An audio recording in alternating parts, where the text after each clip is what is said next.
Hey everybody, welcome back to another episode of the Threadlings of Filmmaking Production Diary. I am your late host, Miguel Ortega, and this is my late host, Tran Moth. Hi, everyone.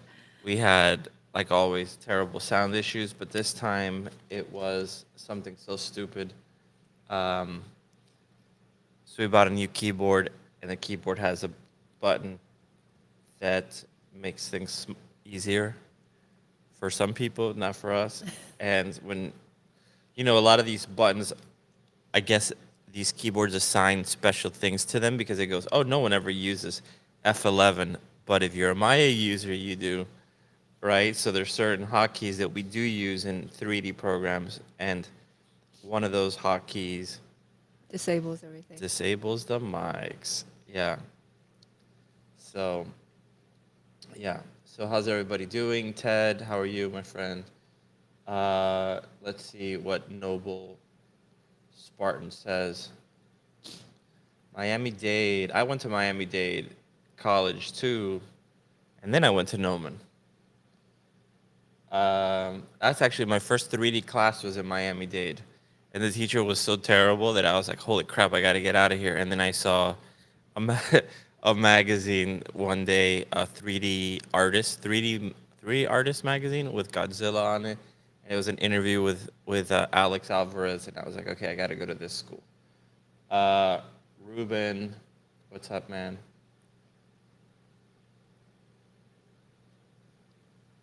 And those are like emojis. And Ognar, uh, Ogar, not Ognar. I'm like thinking Star Wars here. Uh, let's see what he says. Yeah, the professors weren't great. Facilities were though. The problem that happened when I went to Miami-Dade is I took an intro to Maya class. That was the first time I ever learned Maya ever. I remember, and by the end of the class, I could model better than the teacher, and that I thought was a problem. When I was better than the teacher after one class, so I was like, okay, this is not the place. Ogar. So okay, so yeah, so we're talking about the making of a film in Unreal Engine, um, called The Threadlings, about a colony of creatures made out of fabric. So we are now in making a movie mode. So just starting to get all this stuff together. Let me press play here because I know it gets clunky unless I do this. There we go. So starting to get some shots in there.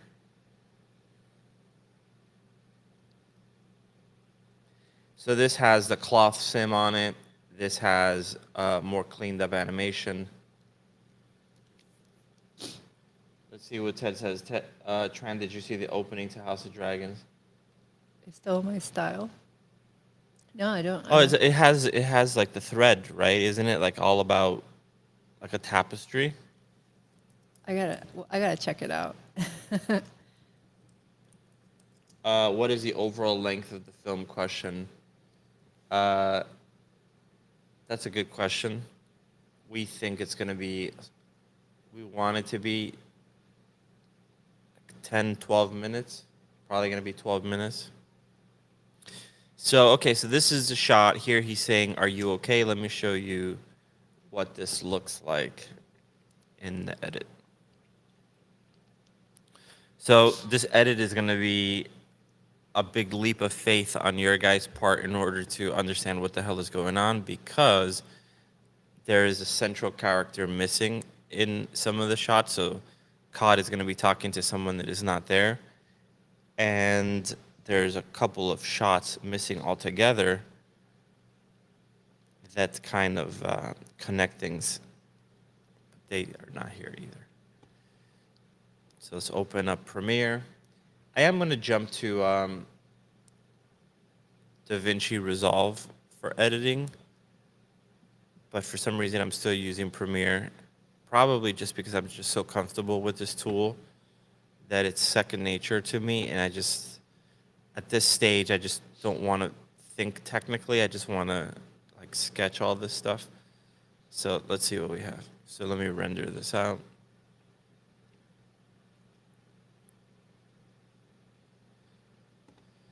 So let's see what else we have. Looking fire.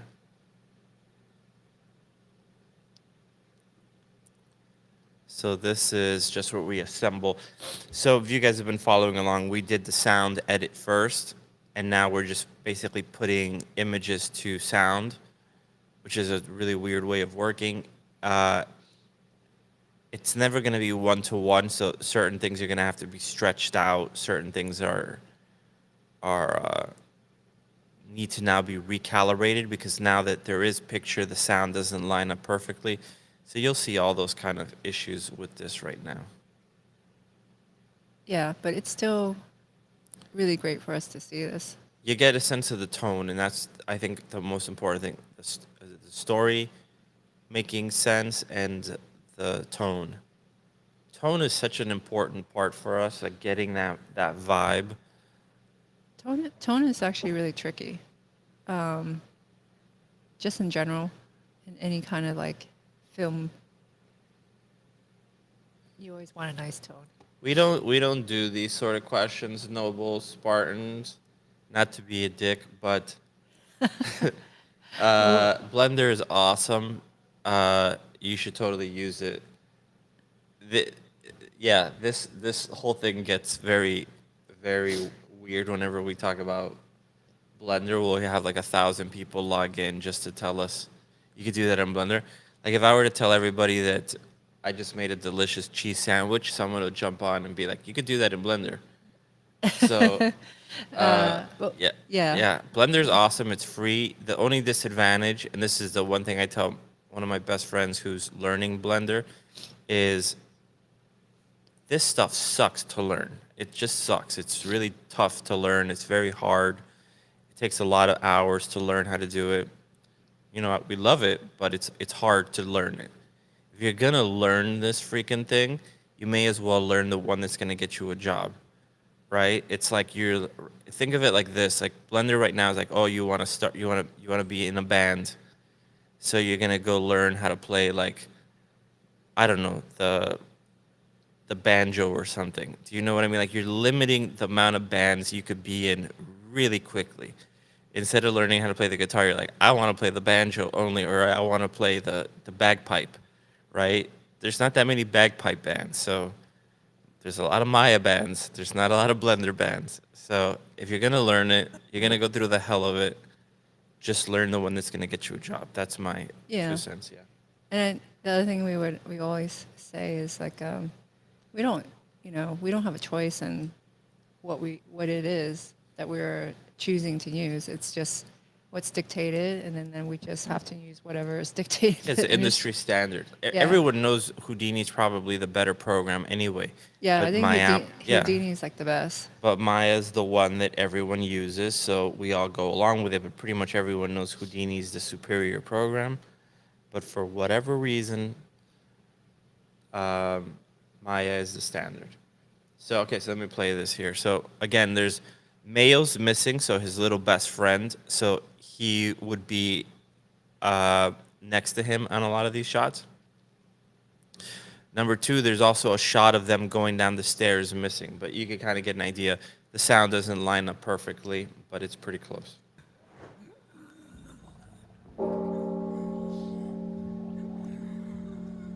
What's he doing? Zor, are you all right?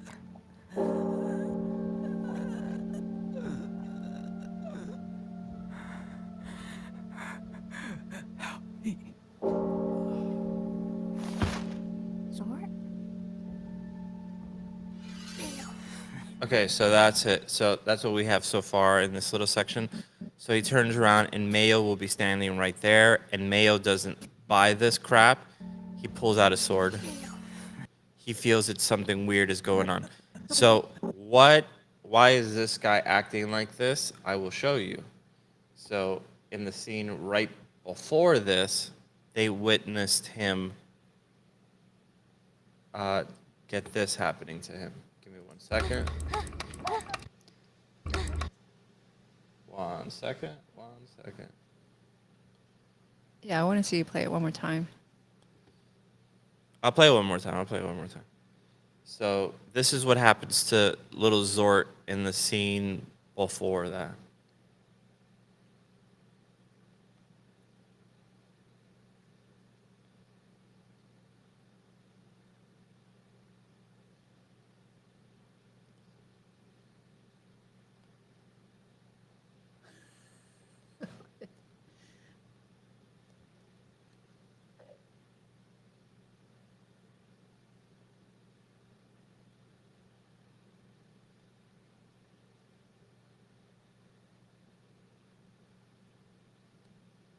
Yeah, the colors are very different here. We change our style with every film we make because we get bored. So anyway, you can see he just had a bad time. He basically got the stinger shoved up his butt and it came out through his mouth, and he's being pumped up with larva, And then he's taken. and then he's taken away. So Cot and Mayo are like, holy shit! They run back to tell the professor that Zort, the chosen one of the Threadlings, was murdered. And oh my god! And just when they're telling him that, he walks in and everything seems fine. The professor doesn't believe Cot and Mayo, so then Cot and Mayo give chase to see what the hell is going on, and that's when they see Zort acting like this.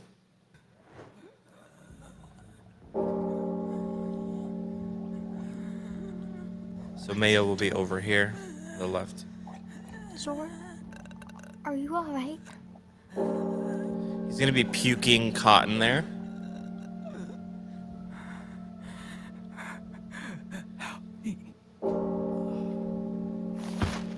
Zort?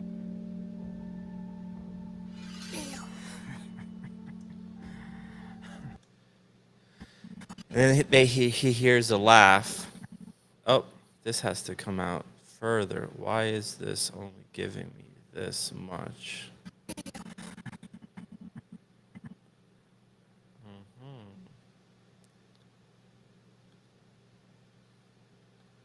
Let me see. I think I have a little bit longer here, temp. I'm really happy to see this. There it is. Okay, so this is the new expression. So I changed the performance on the face yesterday. And I need to align the voice here.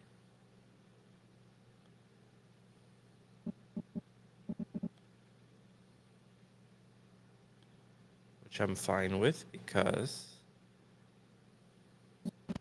Zort?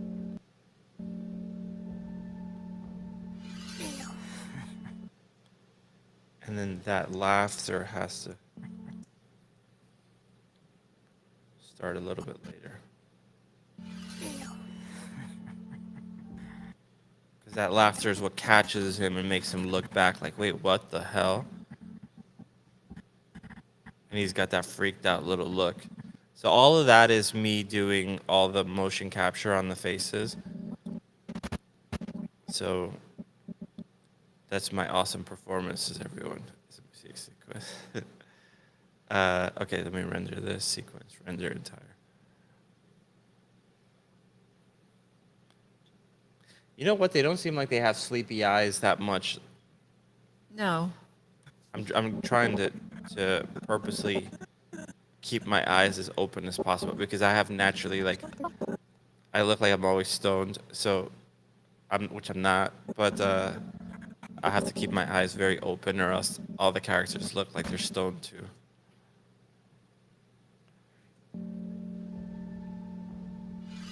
So Mayo will be right over there. So anyway, so that's what we've been working on, getting all of this together. Play from the beginning. Okay, one more time.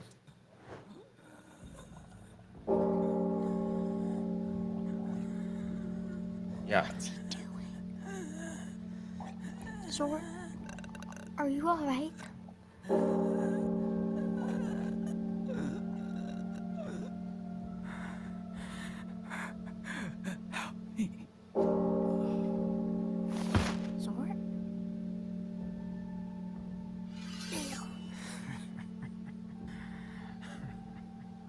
So then, holy crap, Zord is dead. So let's get that shot in there.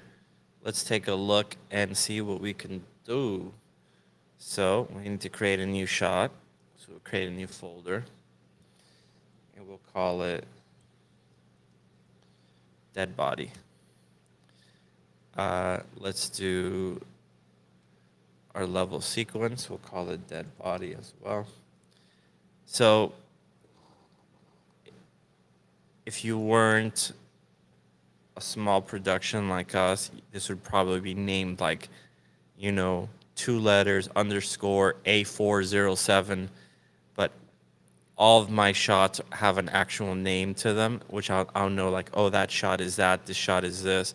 It will not make sense to anyone else besides me and Tran. Yeah. Well, they don't make too much sense for me either. I'm like, what? Yeah, but I didn't want to say that. Okay, so now, Guess who's in the chat? who's in the chat? Oh, look, it's Sadan. He's our Moth creator. Did you just see the? Let me play that again because he's the one who created our Moth. So I'll play that one more time. So this is close to final, not final cameras in terms of the animation.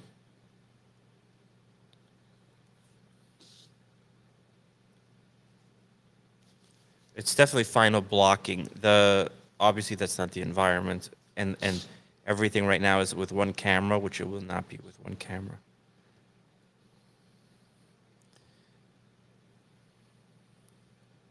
You can see the stinger, boom, right up, and he's pumping him up. If you look closely, you can see the stinger is like injecting him with stuff. What's pretty cool is I really like this little detail where he sticks the little mouth thingy, the little sucker in his mouth. Look at this, pretty gross. It's so messed up.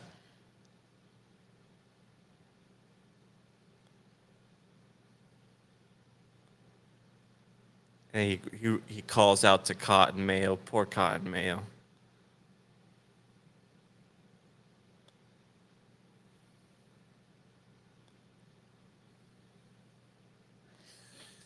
So yeah, that Moth was sculpted by this man right here, who is, in my opinion, one of the best creature modelers on the planet.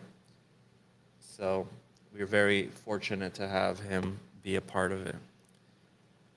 Okay, so this guy right now is naked. He would not be naked. I noticed. I'm like, oh, he's naked right now. But you gave me the clothing to sim already, right? I already simmed it. You already put it on the thumb drive? Yeah. Okay, so I could pop this in. So we've been working on the shot. I've been simming the cloth, things like that, adjusting some of the textures as I see them, Yeah. Oh. and crap. then messing around with the cloth simulation and stuff. So let me get the clothes in there. So the clothing is all being simmed at this point. So it's all real cloth sims. So right now I could just throw this in there. I'll just go to import.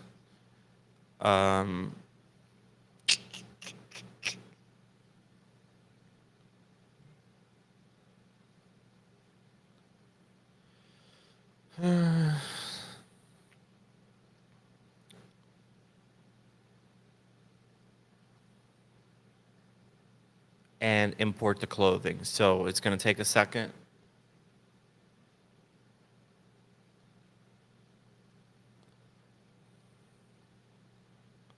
So do geometry cache, skip empty frames, find materials, rotation 90.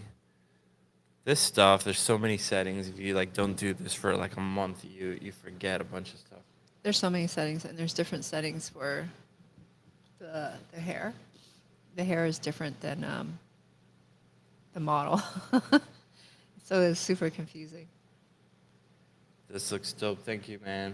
The pumping seems so wrong from the back. Yeah, that's the whole point.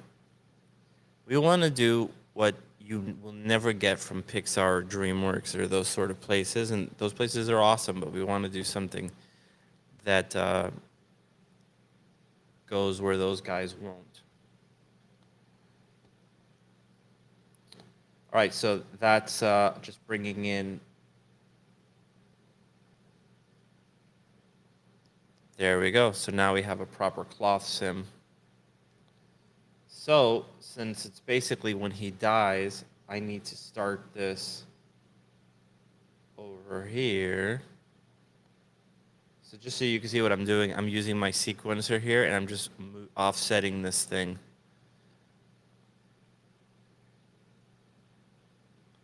So that in frame 1, he's already on the floor, so there's continuity.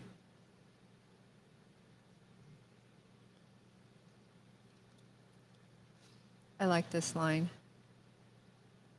Holy weft, this looks so good. Oh, yeah, that's awesome.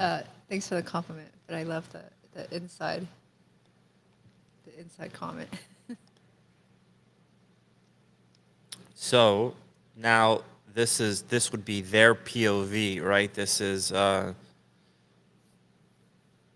what is Caught seeing here, right? He turns and he's seeing the dead body. So we got to make that feel like it's his POV. So a few things we'll look at. So if it's his eyes, it'll probably be a 50 millimeter. You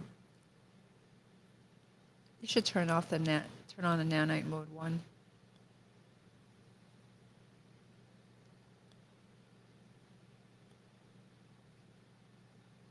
Or dot ray tracing. Yeah, I know.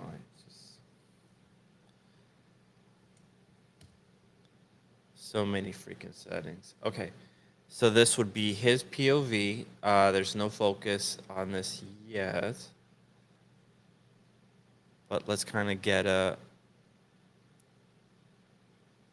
handheld feel.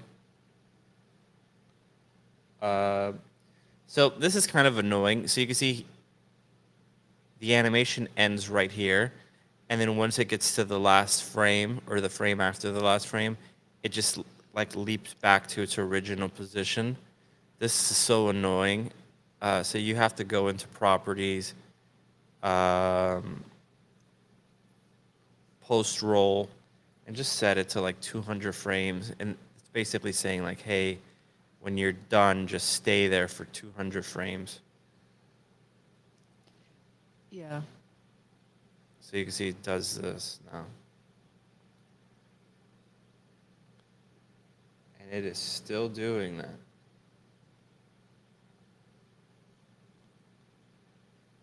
Is it? Yeah, that's so weird. Can you show the settings again? Geometry cache. Oh, When you have to do it finished, to. keep state.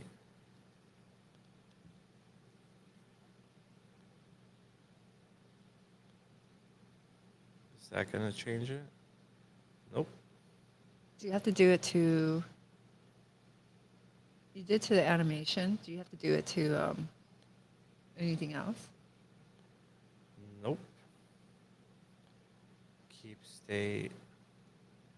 It's because we're also using a different method now, right? We're using the geometry cache versus the skeletal mesh.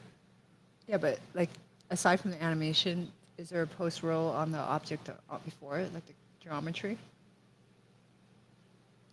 in the sequencer? No. It doesn't give you those options. There's got to be a way to fix this.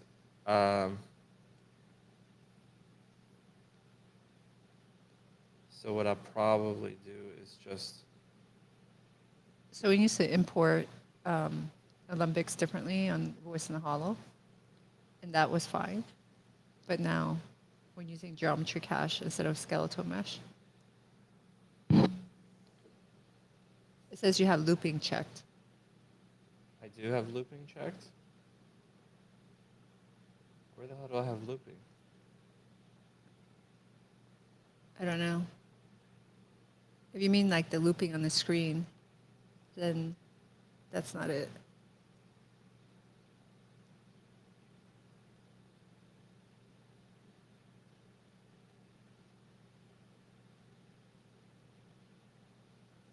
That's very weird. Okay, that's fine. So we'll figure that out later. So, okay, so a 50 millimeter lens, that's fine. So I'm just gonna go in here and start putting in some transform keys. So I'm gonna put this on the other monitor, or else it becomes very difficult. And I'll push in just a tiny bit. Like that. So what I usually do is I start on the first frame and then the last frame, and then I find the midpoint, and I offset it just a little bit.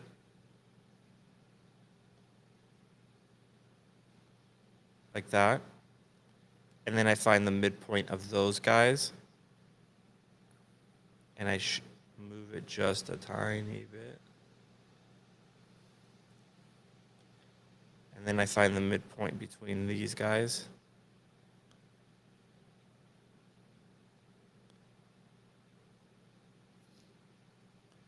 And then I find the midpoint between these guys.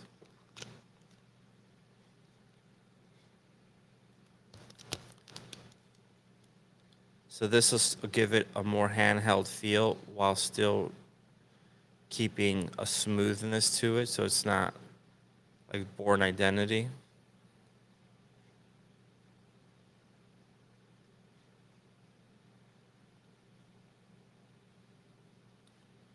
Something like this. Okay, so let's take a look at what that looks like. Way too much. So let me just delete some of the in-betweens. That looks like ping pong. It looks like ping pong because I actually have much less frames than what I actually need. I need like 120 frames. So it's ping ponging because I need much more frames. So what I could do, a real quick workaround, is just slow down the playback to be half the speed on this only.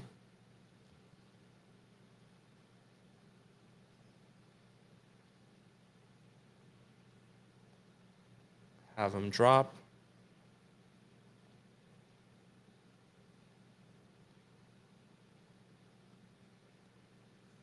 Is he not syncing with his clothes or just a delay? It's just a delay.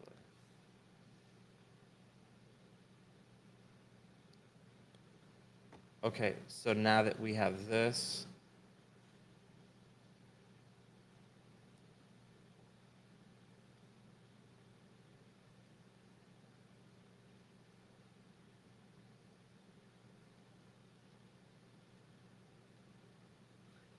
Here's a question here. How do you keep the shots looking consistent if they weren't from the same scene? I'm not sure what that means because, I think he means like just the look of them in general. oh, I see. You kind of just have to eyeball it. Yeah. You know, you maintain like a master lighting. It's not like you throw away all your lights when you start another shot. You keep it and then you just kind of modify it so you're already starting.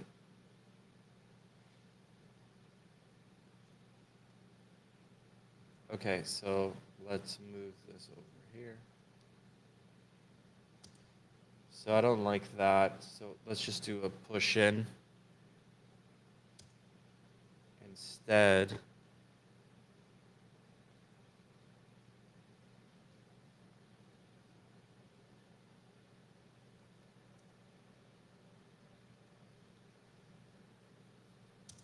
I'll set the animation on it to be linear.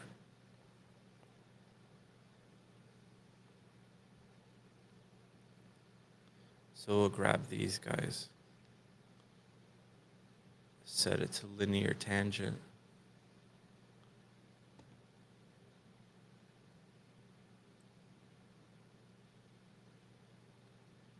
That way we don't have like a slowing down or anything. It's just a very slow pushing.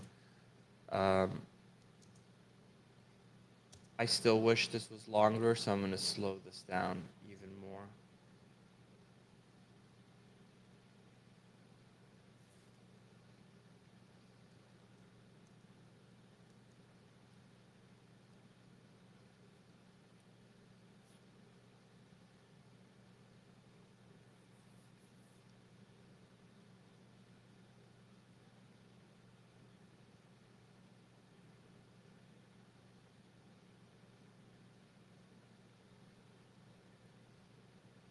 Let's go.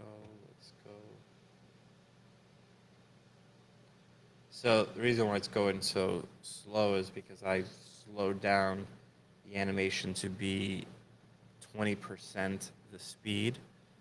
So now there's a lot of frames. Okay, cool. So now let's grab that.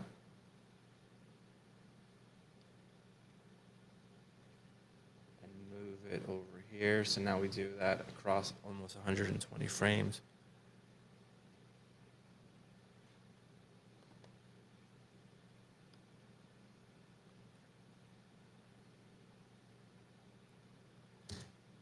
Okay, cool. So now we have to animate the manual focus distance. So I'll turn this guy on over here.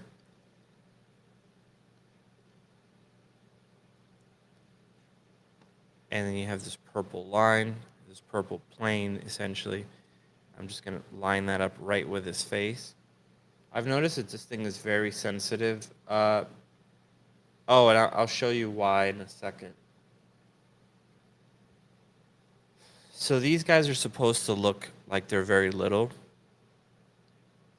And because of that, we had to crank up the shallow depth of field effect so that it's a lot more shallow than most. It wouldn't be this soft in real life. So what we ended up having to do is we wanted to work very small, but if you did that, then Marvelous Designer wouldn't work for us because it doesn't want tiny scale.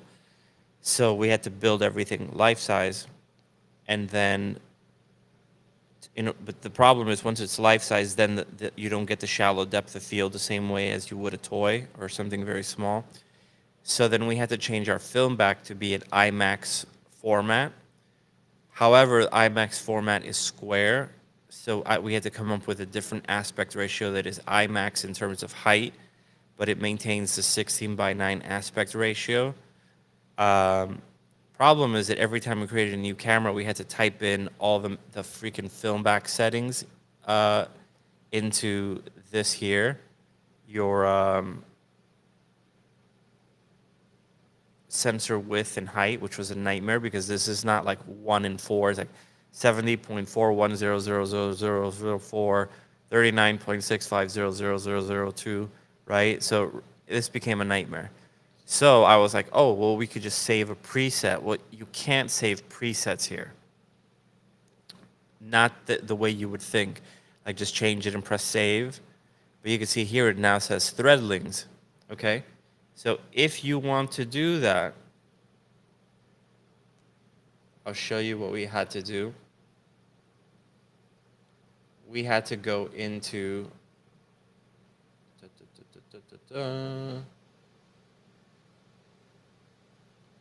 me 1 second.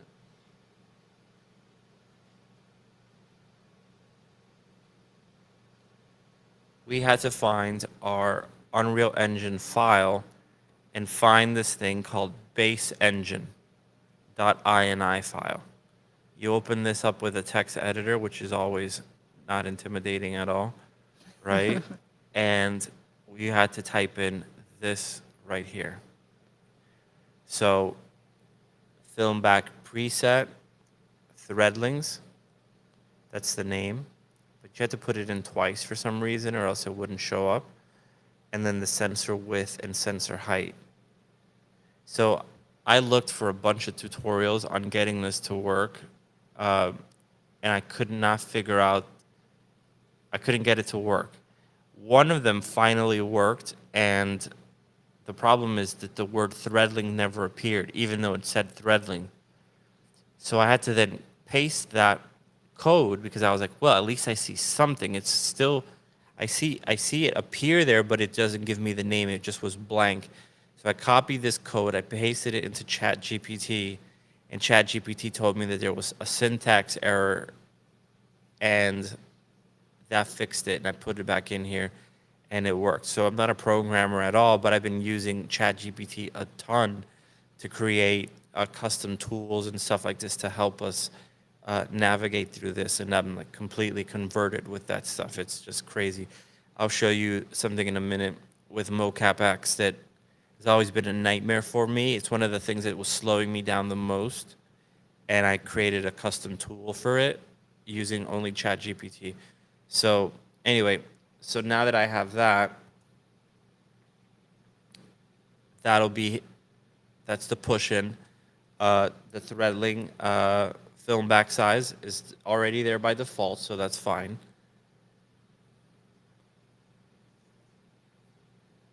Okay, so we have some crazy stuff going on here. So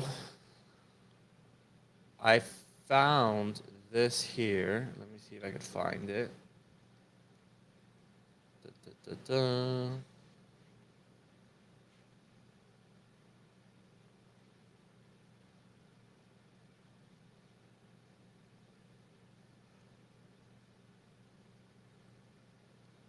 So I always email myself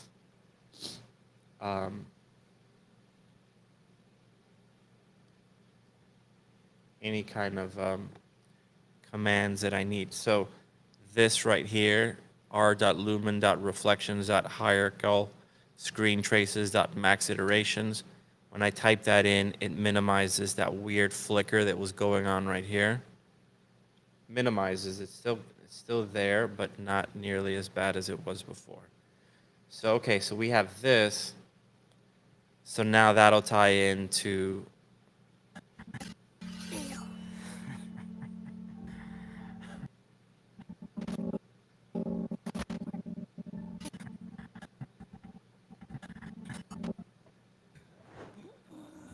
okay, so let's get this in there.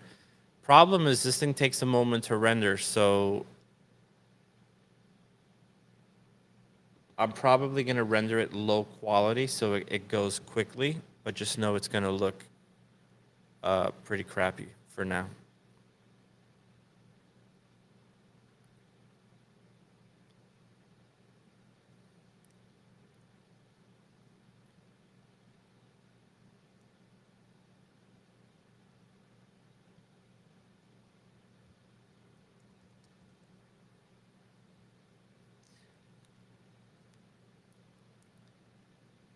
So let's put this under renders, temp. So another thing that I did, and you might notice it here, is I created a folder called blank shot. If you open that up, you can see that it has all the folder structure that we want. So every time I create a new shot, I just duplicate that empty hierarchy of folders. And now I'll have my Alembic folder, my cameras, my motion capture folder, my mocap X folder in there. So you know that every time you create a new shot, you keep that organization. It's going to make your life so much easier. You have to do stuff like this, and I'm terrible at this. So, but if you don't, a few months in, it'll just be so overwhelming the moment you need to go back to something that you'll kind of just give up. So you have to just keep this thing in check. So I just created dead body, and I just pasted in. I just set this to be the folder to render into. So that's fine. I'm rendering this low quality, like I said, and I'm going to kick this off. So what I usually do when I'm about to kick something off to render is I'll go into my engine scalability. I'll set this to low, which is going to make it look absolutely hideous. But less likely that I'll crash this way. And then I can just go to render local. Give me 1 second. Human is not 24 millimeters. Human eye is closer to 50 millimeters. 24 is super wide. Yeah. I think that even if it was, film language has become not like that. Like we would only use a 24 on like a wide shot. That's an establishing shot.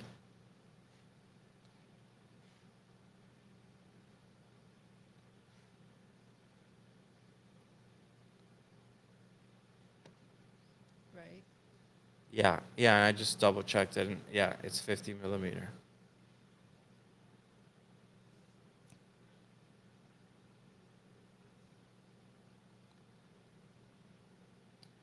Okay, so let's see. So that finished rendering, it's gonna look crappy though, because it's gonna be really bad anti-aliasing and whatever.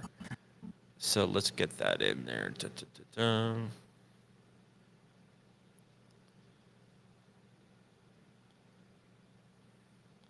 Yeah, you can use whatever you want. Ultimately, it doesn't matter whether it's human or not. The only thing that matters is that it looks cool. Yep. So that looks like it's this is a bug in Premiere. It's kind of annoying. I imported this in as an image sequence, but it doesn't read it as an image sequence. So you have to import it twice. So let me do this.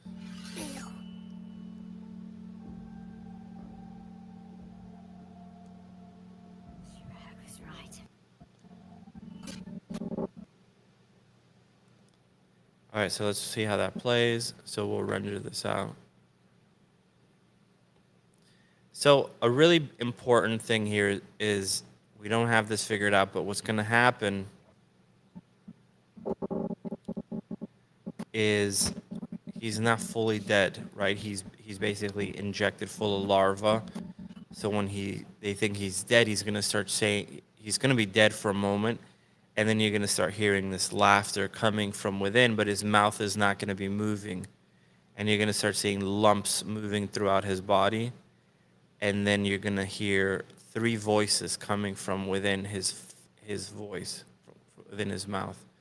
But his mouth is not moving. And a fight is going to break out here, like a really weird one. I'll show you this right here. This is very much in progress. But you can see how this is going to play. Let me just find it. So this is Celine's work in progress. She's animating on the Threadlings. She's doing a great job.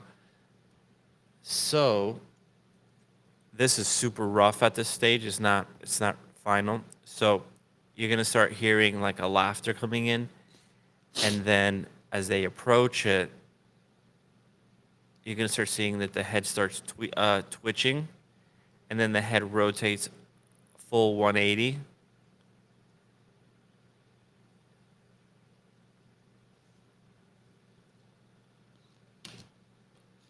And it's going to come charging at them. Mayo's going to freak out and throw his sword at him, and he's going to catch it effortlessly. So this has no animation on the face, and it's still pretty rough in certain areas. But he's going to turn around and basically face them. You can see it's just kind of jerky and kind of broken, which is what we wanted. So you'll hear like, right? And then he sees them. He's going to say something, and then he's standing up with his head completely rotated. So this is our, exorcist homage moment. How much facial stuff do you think he's gonna do. Here a lot. Yeah. Yeah. There's something like, I definitely think once you get, yeah. But there Why is you- something like it starting out kind of like deadpan that's kind of interesting. Yeah, we could try that. I agree with that. Like even like that, like just the mouth. You know, what would be really kick ass is just the jaw just kind of hanging. Yeah.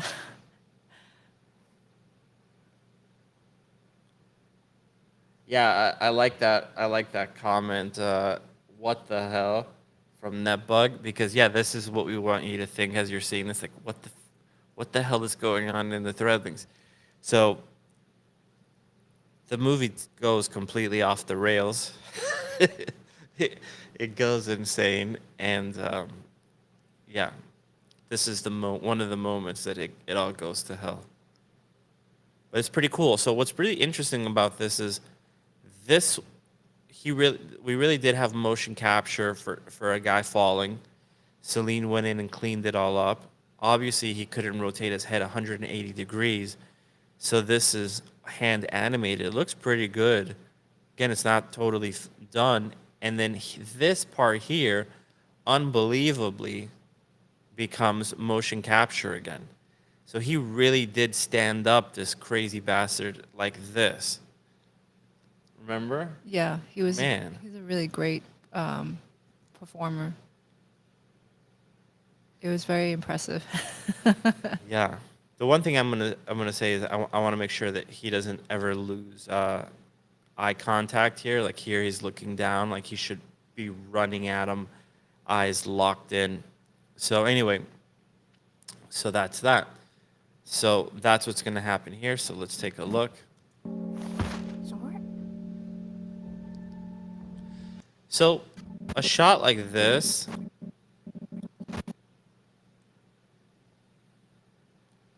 I want to see what would happen if. What if I were to come over here to my effects? I'm going to go to camera blur. Come all the way to the bottom and just pop that in there.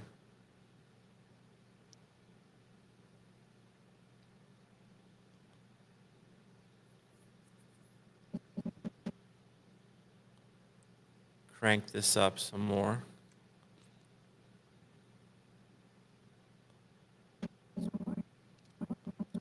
This got to be really short though.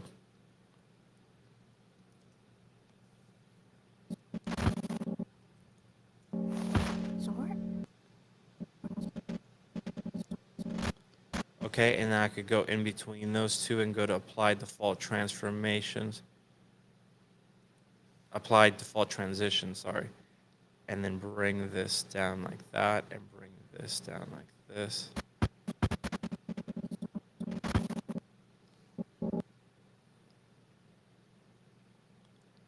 So that they fade into each other. It might not work, but we got to try it.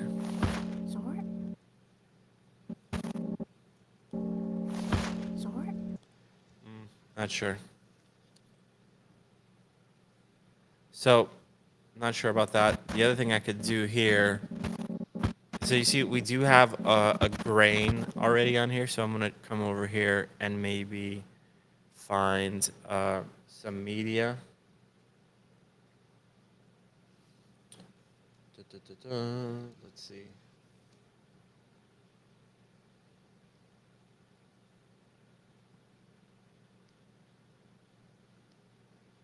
I was trying to figure out why it's still pre-rolling, and I couldn't figure it out.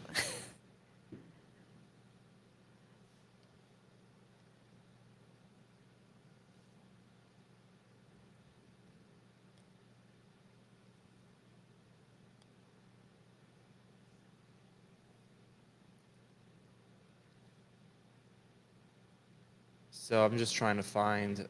I'll show you. I'm trying to find some film damage. Damage against black. Let's see.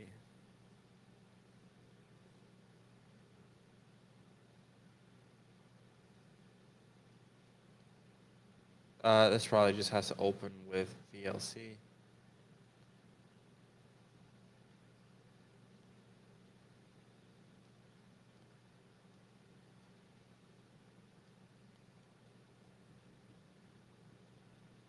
That one's pretty cool. Damaged black. I wish it was a little bit thinner. That one right there is the winner. It is pretty cool. Is So I this, just, this is the same pack that we used on Voice in the Hollow, right? yeah. So what I'll do is right when he falls, I'll set this to add.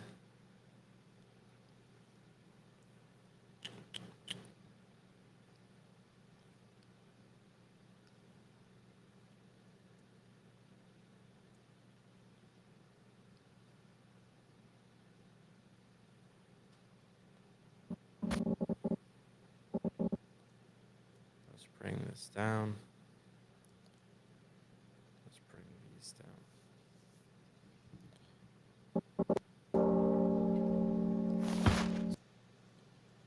And I'll cut it right there.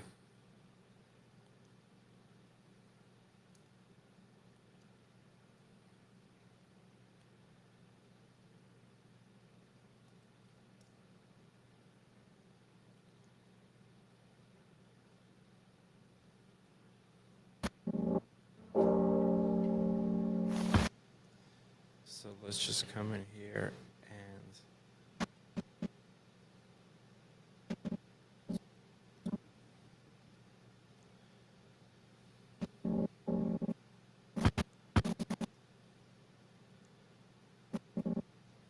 so have it start right there. Sword. So what I'll do here is I'll set this to add, that's fine, and I just lower this to something like that. Sword.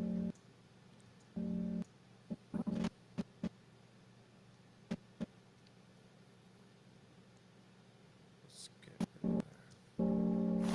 Sword. Sword. Bring this up. Sword.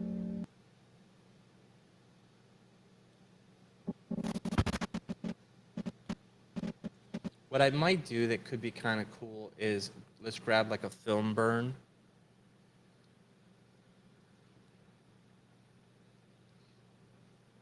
Not that big, not that big, not that big. I don't like those at all. So let's do a light leak.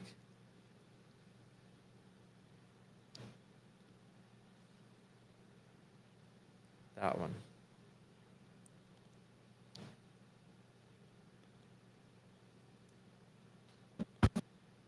Sword. Let's set it to add.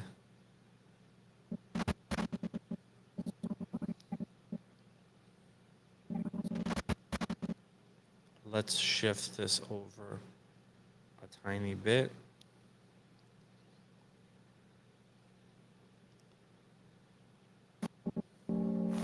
Sword.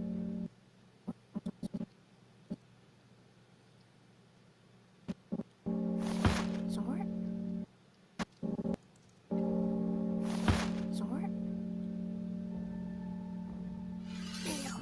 That kind of works. What do you think, Trandoodle? I think it's very cool. Sword. When I see you do this stuff, it looks like a lot of fun. I don't do, this is all Miguel's wheelhouse. Sword. So there's no cloth sim on him here. So you can see there's like certain issues on this guy. This is not the simmed clothing on the red guy on Zord. All right, so let's take a look at that. Let's play that.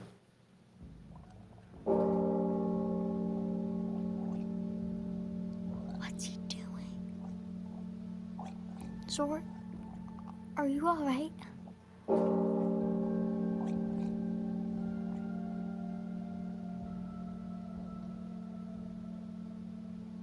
This is helping me. Sword. All right, let's get the timing of the sound to work a little bit better. On Zort in particular.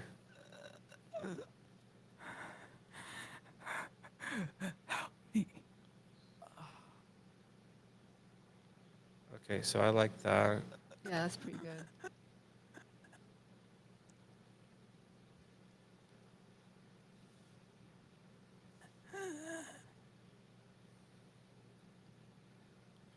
So this, I just want to make it more distant. Let's lower the intensity.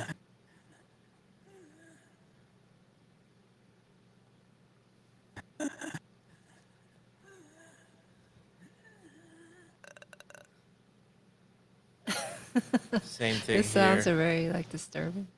We'll make it more distant.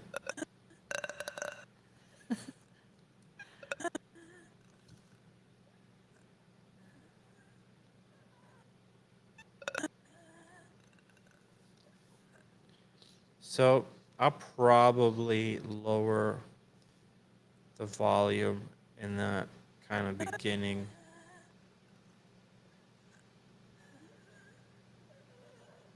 Could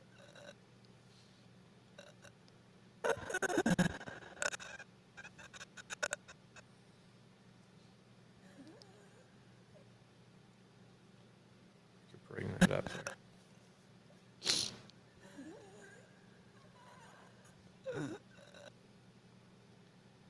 Kind of like how that looks. Sorry, the way it sounds. Let's add that reverb in there. The reverb is really adding a nice feel to the hallway.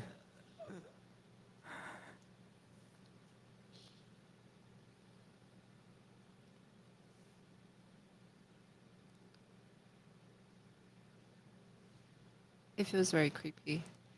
It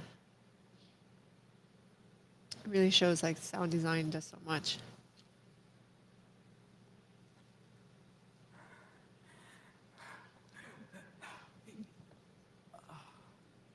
Let's add a little bit more reverb here.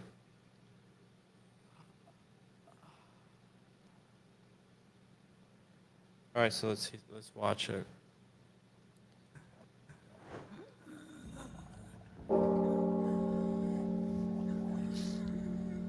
What's he doing? So just to be clear, so let's go to Epic Pen here for a second.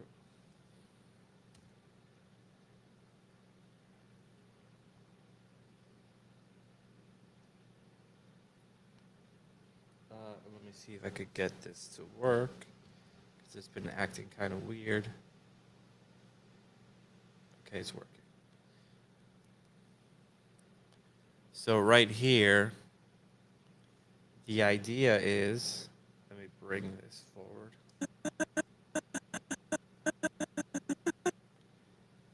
You're gonna see Mayo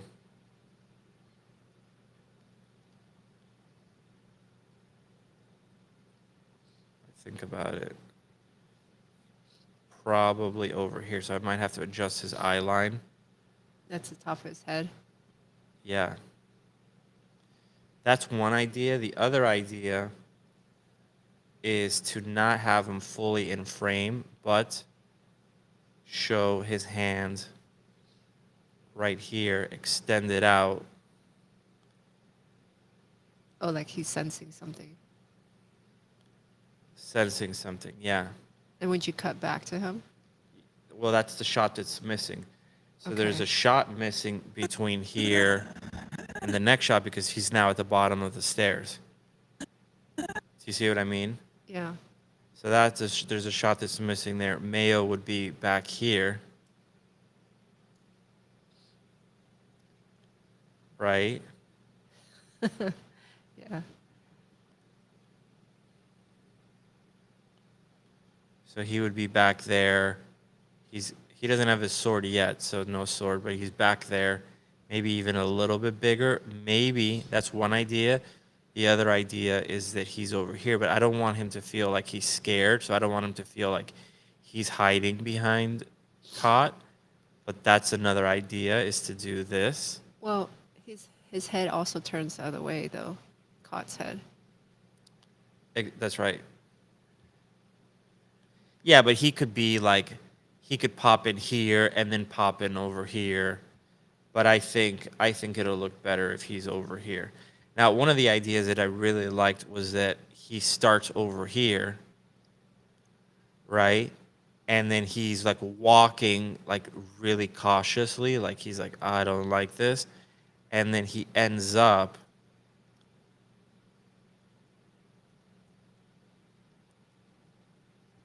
on the wall here, just standing on the side, right? And his cape is dropping down like this, right? So he does this because Mayo could walk on the walls.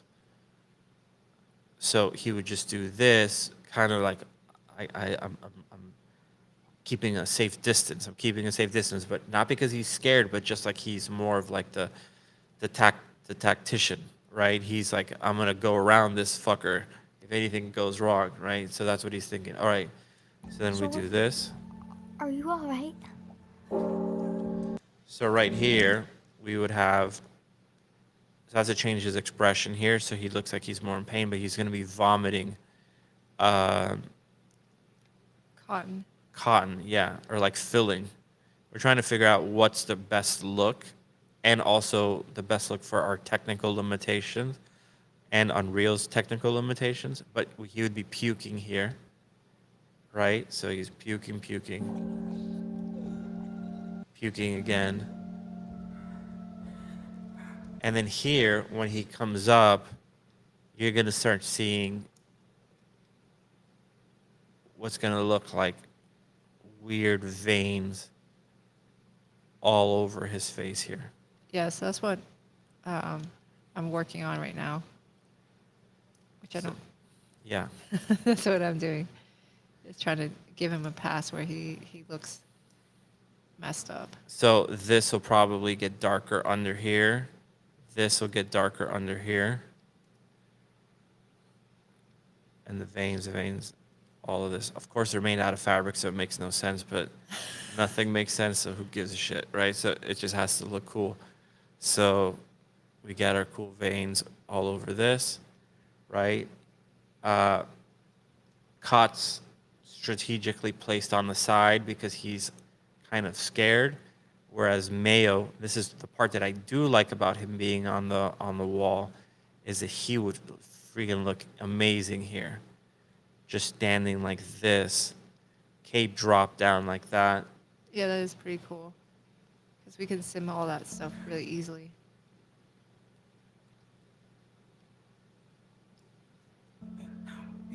You can see Cot is a scaredy cat, so he's strategically placed like he's trying to get himself into the shot, right? And that's intentional, so it feels like he's doesn't want to disturb this guy, just like he doesn't want to disturb the shot. But he's there. The cool thing is it's out of focus, so we don't have to cloth sim that shot back there. We have to cloth sim Zort, which we already have. So boom, he falls. Now Mayo does not like this at all. He knows something is wrong here. He looks back like, what do we do? There's some depth of field issues here, so we'll probably have to render him separately and comp him on top, this is the perfect shot to do that because there's no feet contact, so you don't see any shadows, so that's not a problem. So we just have to render it twice and do the depth of field and nuke on that shot. When you get really close to something and it has shallow depth of field, you will get artifacts like this. There's really no workaround with this. The reason why you're getting that is when something goes that out of focus and it's that thin, it essentially becomes see-through. And since the depth of field is a post-process, this is incredible that this is not resolved yet. But Unreal does not know what is on the other side of this thumb, so it just creates like a black line. It's an ugly artifact, but that's just because it's trying to make it see-through, but it doesn't know what's on the other side. You would think that since Unreal is the thing that made the image to begin with, that it would try to figure out how to break it onto a separate layer and defocus it, but it can't do that. I wish there was a way that you could do that as an artist, be like, hey, this thing is going to be very out of focus, put it on another layer, defocus it in post, that's fine, But since it's on a separate layer, as it goes see-through, you would reveal the bottom layer, but you can't do that. Yeah. But you get this effect also in Nuke when you're using Z depth depth of field. Okay, so he turns around. What the fuck do we do? Right, and Mayo's not having this at all. Right, so Mayo reaches into his thing, right, and pulls out the Mayo sword. Right, so he's like, screw this thing. Something is up with this guy. Yeah. And Right. that's the sword I had last week. And Cod is like, what the hell are you doing? Like, you know, but he trusts Mayo because Mayo has a sixth sense. And that's when he hears him laughing for the first time. So Cod realizes, oh shit, something is weird. And then you're going to start hearing all of this. So this is not, obviously you saw we didn't animate this, but I want to keep him looking completely static, but maybe have some stuff lumping around here. Maybe go back in and open the mouth a lot more here. So it's very clear that he's not talking when the voice starts coming out of him. I was right about you. You are a failure. You let Zord die. And that's when he gets up and he does this crazy freaking thing. So, okay. But yeah, that's what we got. oh, that's a cool idea. If he's made out of fabric, the veins looking like ink could look cool. Yeah, that's cool to make it look like ink on fabric. That's a good idea.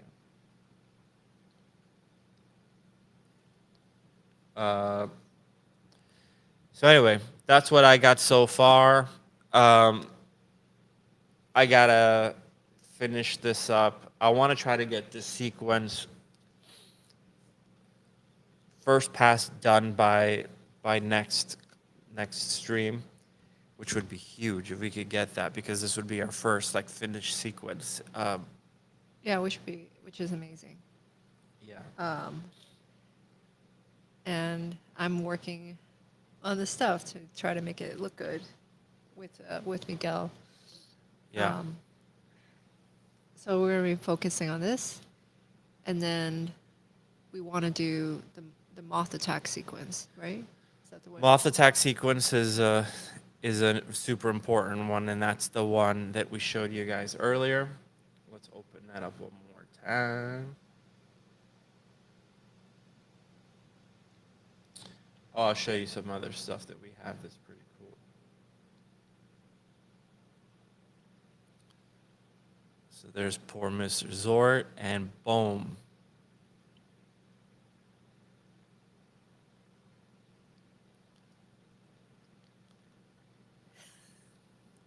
You laugh every time you watch this thing. I do. I'm so messed up. So there he roars. Now, what you don't see here is,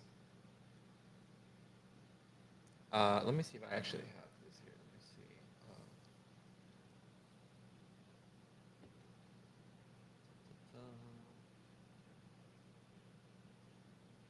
Give me 1 second. The animation is so good here. Oh, it's so good. Yeah. This is Justin from Luma did this. So Luma Pictures is helping us out with this animation here. Luma did, they worked on Thanos, they worked on Spider-Man movies. They're way too good for us, and they're helping us out with this. And Justin is animating it, and Raphael, who I've known since I was like 9 or something, or 10, is the animation supervisor, animation director there. So he's overlooking this. So it's pretty cool. All right, so this is, they sent me the Alembic file, so now I have to get the camera angles in there because I obviously would not want to shoot this all from one angle. I want this to feel as dramatic as possible. I want to see that stinger pumping the larva into him. And it's going to cut with cotton mayo. So this is what I sent them before so that they could get an idea of how I want this. And this is cutting different takes together. So you're going to see this is actually going backwards, but you can see how it's going to cut together a little bit more. So Cotton and Mayo are going to run. Holy shit, what the hell's going on? Boom. They start witnessing this massacre happening, right? So Cot goes, we got to do something. We got to do something.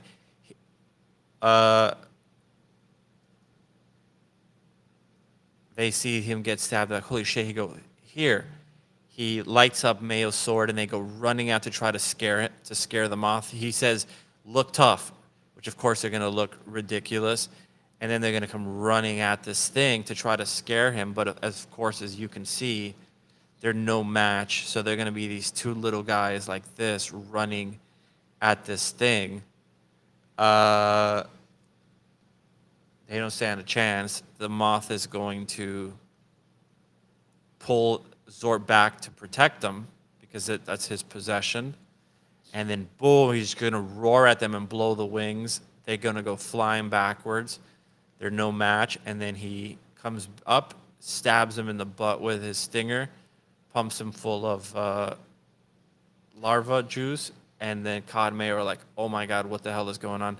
The one thing that is missing here is Zort reaching out, like seeing Cotton Mayo one last time before he dies, and then he's taken off. So, okay, so now we see that with this one. You can see, so he's shooting, and then boom. This is not going to have the cutting back and forth, but now you know what's going on. Oh my God, we got to do something. And it was really important to me that Zort sees Ka and sees Mayo as this is happening to him. yeah. So there he is protecting his possession. You can see that here he's like, God, help me, right? And then, whoosh. I don't know why I keep laughing. I'm super messed up. Yeah.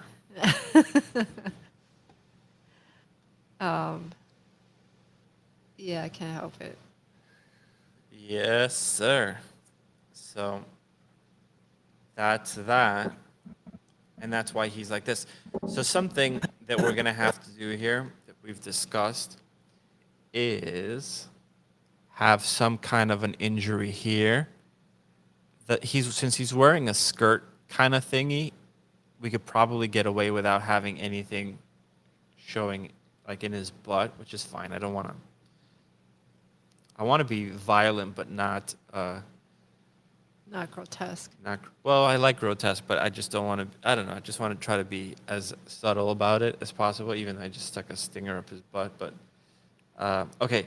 So put a wound here, which you wouldn't see in the next shots, or sorry, the next sequences, because he could change out his outfit. So he's trying to blend in.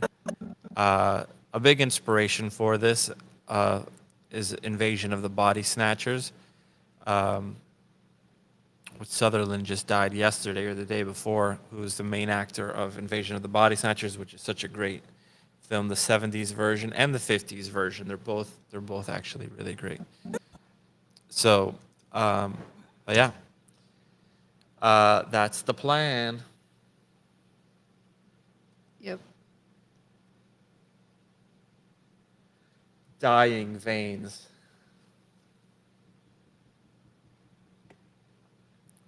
Any thoughts, Trama? I think it's cool. You want to show what you're working on? Yeah, I'll show you what I'm doing. I am making tileable mask of veins. And like this. And while I was doing this, I was thinking, like, I don't have the latest version of Photoshop.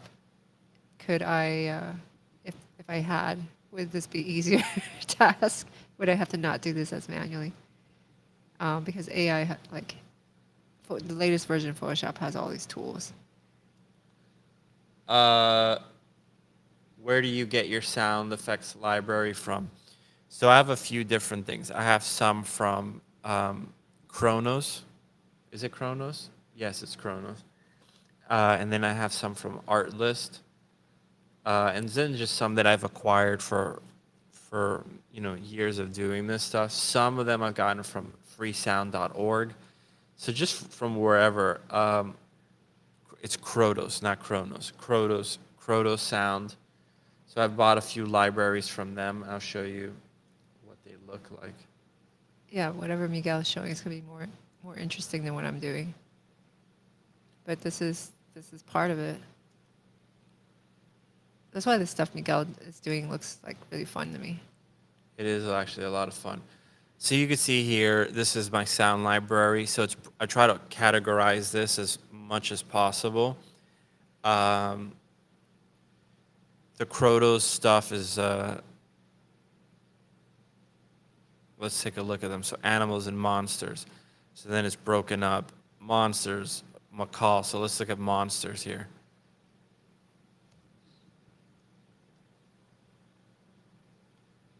It's going pretty slow. There it is. So you can see quite a bit of sounds in there. So 72 sounds from one of the libraries.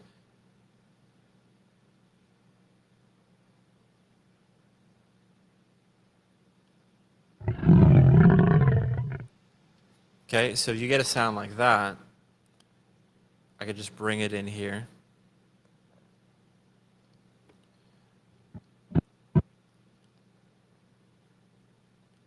So let's watch this or listen to this. Okay, so in Premiere, there's a bunch of tools that we could use. Right off the bat, we could just come over here and go to like, let's select this. Let's clear the audio type. Let's set this to sound effects, and we could do like heavy reverb. Right, so now you're in a corridor or something. You could get rid of that. I could go over to, this is something I use all the time. So a lot of times I'll just do something as stupid as grab this and set the speed to be like 50%.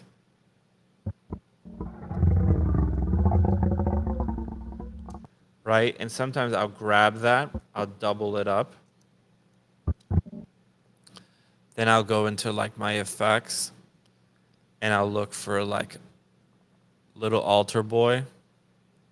That's literally what it's called. Don't. Yeah, that's the name of the thing. So there it is. And that messed up that the word little altar boy instantly sounds inappropriate. Like it should not. Okay, so little altar boy, and I could just come over here and change the pitch on this.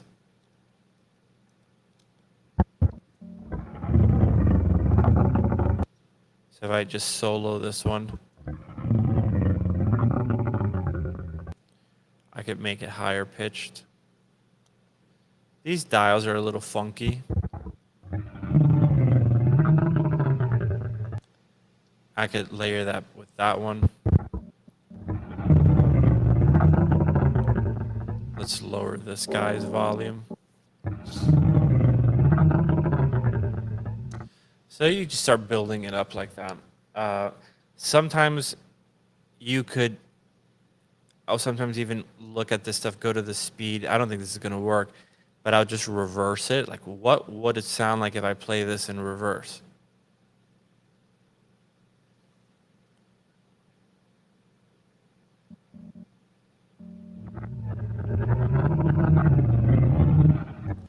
Maybe one is reverse and the other one is not.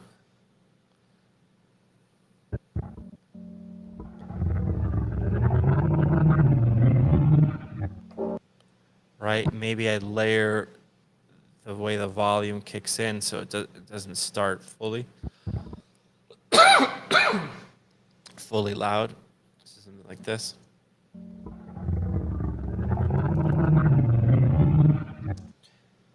Maybe I could get rid of the reverb on that one, or that one doesn't have reverb on it yet. There's all kinds of stuff. So I could come over here to sound effects, and let's go to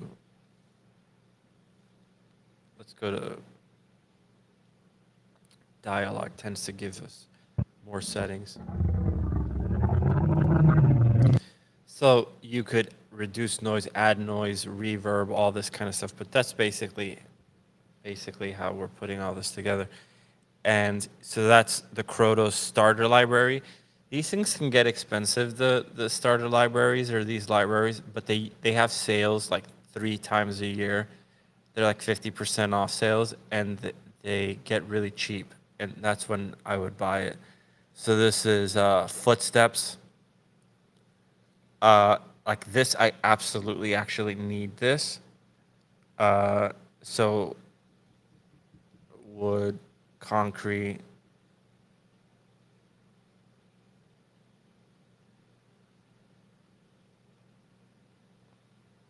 Let's hear this.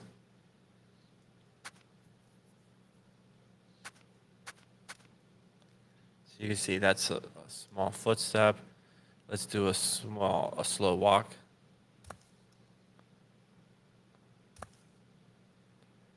This is literally just one step.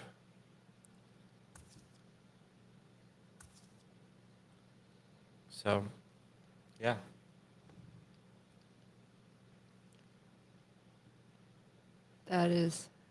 That looks fun. Is the sound an altered lion? Yeah, it is.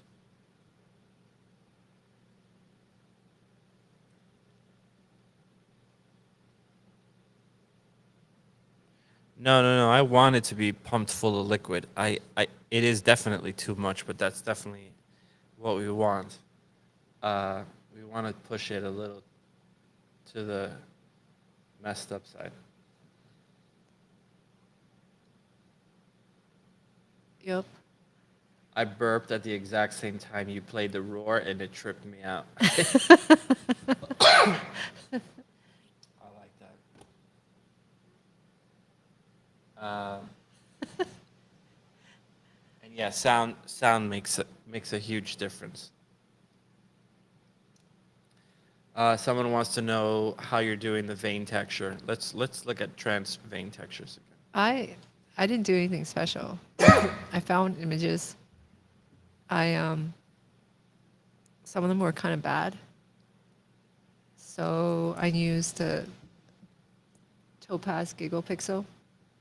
So I use this a lot for like just trying to pull textures. And let's say I find this, and it's really like, it's super low res and pretty crappy. Let's zoom out. Right, so then this will up-res it. So it's updating a little bit, but they're usually like really bad and very crappy. And then I would just export it. And then I'm just cloning it over. So I'm not doing anything really special at all. But I'm doing this part, which kind of sucks. But I'm also thinking like, I feel like Photoshop, the latest version, would be able to do this. And this is also that I can do a version of Zort here with like veins and stuff like that. In Substance, they don't really have good patterns like this. They have like one, and it's super procedural looking. But yeah, so it's basically prepping. I'm prepping for a texture process that I have not done yet. And right now I'm just trying to make it somewhat tileable. It's a pretty bad tile job. But I don't even know if these like really work or if they're gonna look good. So I don't want to spend too much time making them like perfectly tileable. I just want to get rid of obvious seams. And then, you know, if I like it, I could either come back and make it properly tileable, or most likely what I'll do is just paint over it. So that's what I want to have as a start. It just helps me kind of see it. Another approach is like to build kind of like a smart material inside of Substance so that it responds a little bit better. I mean, I can go ahead and start with the short amount of time we have. and just show you what I mean. I'll save this last tile.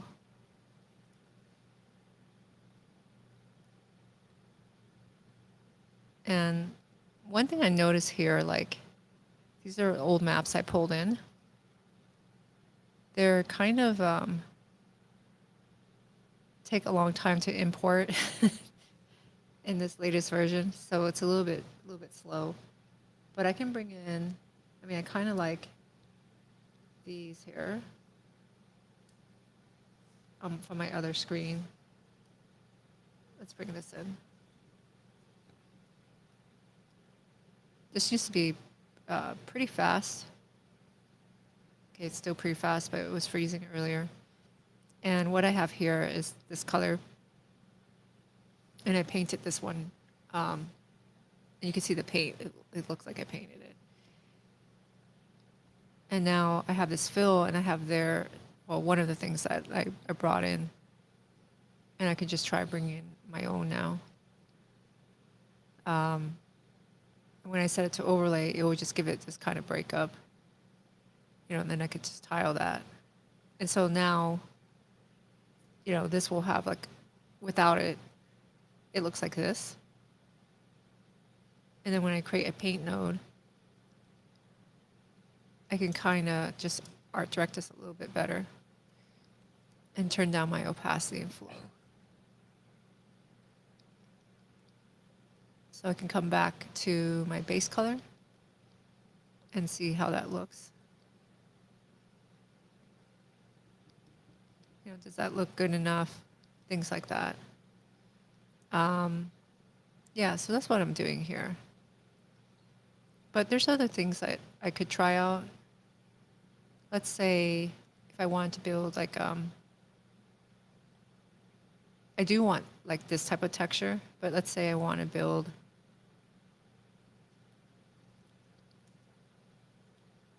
like a smart material. Let's turn off the mirroring. And this smart material is, well, this first go is going to look like crap. I'm just going to paint it. And this is kind of the problem with hand painting. I could choose a better brush, but it's still not going to look great. If there's a brush I could use, and this is why I want to build a smart material, but if I were to try and use a brush, I'd want one that gives me varying thickness. So I can do a couple of strokes. I can do this and then see how it responds. So let's, you know, they both look bad. And then I have like a soft brush here. Okay. And then what I'll do here, let's call this vein hand paint, is I'll drop an anchor here. And I want to start breaking it up. Well, an anchor will allow this to read. So I don't need it on right now. I want to apply a couple filters. Most likely I want a blur. We'll disable that for a second. And I want to drop in a fill first. And within this fill, what I'm hoping to do is to break up these paint strokes that look like I did it by hand, because I did. And I can break it up with some kind of texture map. And I usually go through these like carefully. I'm not going to do it carefully right now so much. But let's throw in this Moth one. Because I don't know, this is one of the newer maps I kind of like. And I'm going to set this to overlay. And you can see what this does here on this one is it breaks it up, right? So without it, looks like that. So it starts to give me some texture. And this one doesn't have any breakup, and that's because it's very sharp. So what the blur node layer does, is that it will blur this here. So when I place this overlay to break up the edges, it does more. And I can adjust the size. And now I have something like this, which is, I think, responding a little bit better. And I can also kind of layer this effect. right? So this one just kind of doubled it up, which looked actually kind of cool. But what I was thinking instead, maybe, of doubling up, is it just gives me a different type of breakup. And then I spend my time actually doing this properly, just trying out different maps, see what they give me in terms of breakup. Like, does it make it feel a little bit better? We can play with the blur. And I put a crystal texture in. So just so you can see what that looks like. It looks like this. And I have it set to overlay. And right now, this is what it's doing. And it's very dependent on my blur. Now, what I can do here is I can add a levels, which basically I'm using to sharpen this up. I know it's not sharpened. There is a sharpened node. And I'm kind of hoping that gives me like a better shape. It's not quite working. Wondering what happens if I blur this more, it just breaks the shape. So maybe the crystal pattern isn't working so much for me. And I could try something else. Let's try this pattern, which is brush. And the reason why I want to try this one, which does this, it kind of feels like drawn. It also has rotation variations. So what that does that I like is if I have this off, it's very straight. If I have it on, it's like this. So it gives me variation. So this is one of the newer textures that they've created. And now I have something like that. You know, I can try playing, I have the levels again. And really what I'm looking for is to break the shape. And I can keep throwing in different things. So it really is just trial and error. So I could try something like this. Although I kind of liked what I was doing before. And I feel like I'm going a little bit backwards in this demo. It's okay. But that's how it is. So let's see if there's something else that breaks it up better. The paint streaks, you know, I can change the tile. I can go back to the crystal. I can try this one, which I don't think it would do anything. It doesn't. Maybe I'll balance this one.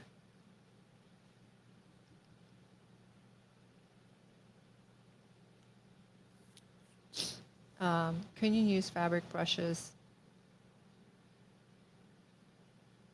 Or would it not translate how you want it? Yeah, it wouldn't translate how I would want. It's not the same. It would just look repetitive. So I don't use them very much. Let's reset this. I mean, it's kind of, the first try was better. Let's get rid of this one.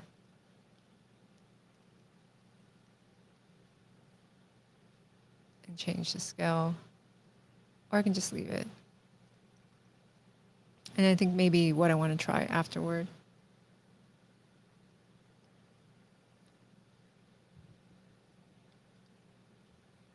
This is like a super common technique. So I'm going to warp this.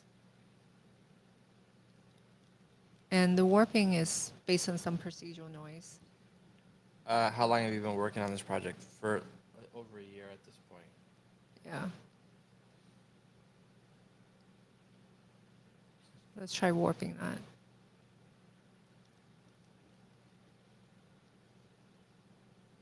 Let's blur it.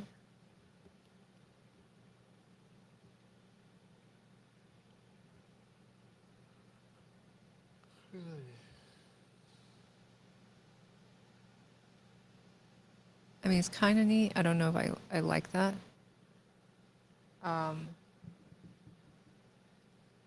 It definitely breaks it up much more than before.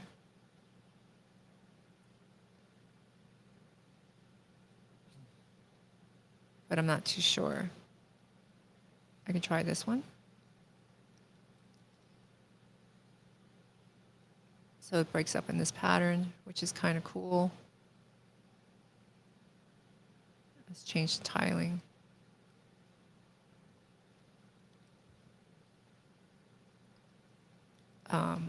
And that's pretty cool. I can also try duplicating this effect. And that's my original paint. And doing something like this. And let's not have the same parameters. Let's turn it down. So now all of a sudden when I paint something, it's going to look like this, which I kind of like. We can blur it and apply the rest of the steps.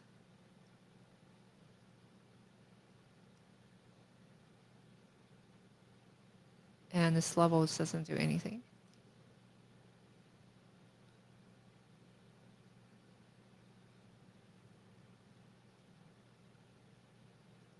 And I don't know if I like that more.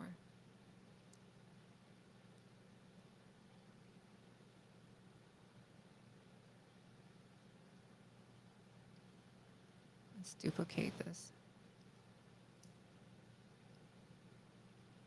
Maybe let's try sharpen. Because the level is not working.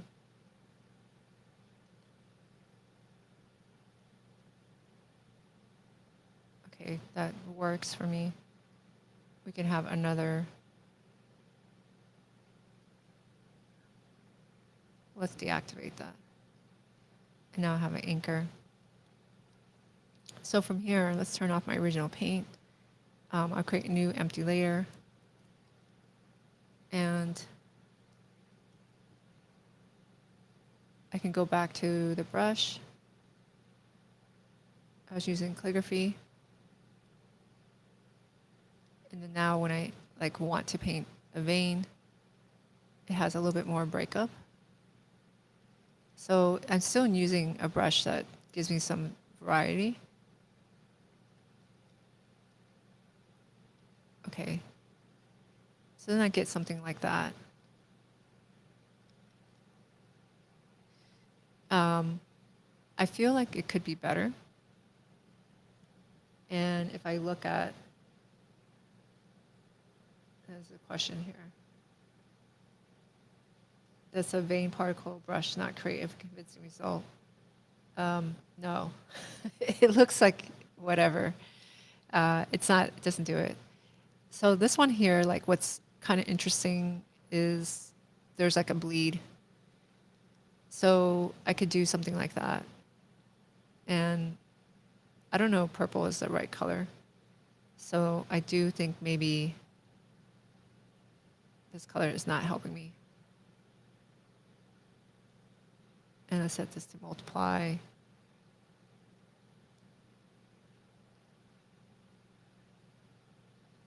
Some kind of red.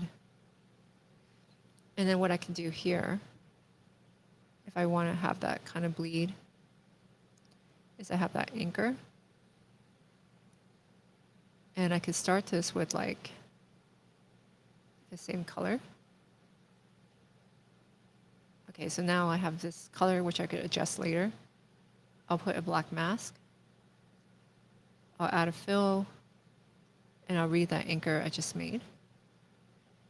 And within here, I'll add a filter, and I'll blur it. And so what will happen here is there'll be this additional effect here. And we could set this, say, like, maybe it multiplies. And then all this has to be, you know, obviously it has to be balanced out. But it starts to have like a glow to it. I don't see it very well. I could expand this blur. It also can use some breakup.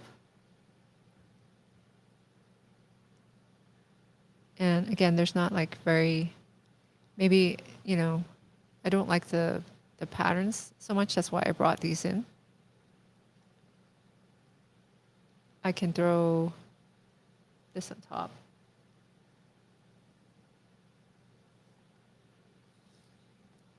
It's time. Yep. So I think that's it. I'm just going to be doing this and then trying to make this good, which the moment the stream ends, I'll do a much better job. Okay. Anyway, Yeah, well, that's it for this week, guys. A lot of progress this past week. So we're very happy how it's turning out.